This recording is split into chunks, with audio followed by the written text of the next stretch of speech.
And when the day of Pentecost was fully come, they were all with one accord in one place. And suddenly there came a sound from heaven as of a rushing mighty wind, and it filled all the house where they were sitting.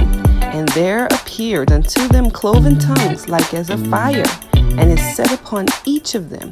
And they were all filled with the Holy Ghost, and began to speak with other tongues as the Spirit gave them utterance. Acts 2:1-4. When children receive the Holy Spirit, they don't get a kid Holy Spirit. They get the same Holy Spirit that we get. This object lesson demonstrates the power of the Holy Spirit and how our lives are transformed. The fire is the Holy Spirit, and the twirling paper is how the Holy Spirit doesn't discriminate, but works in and through all of us.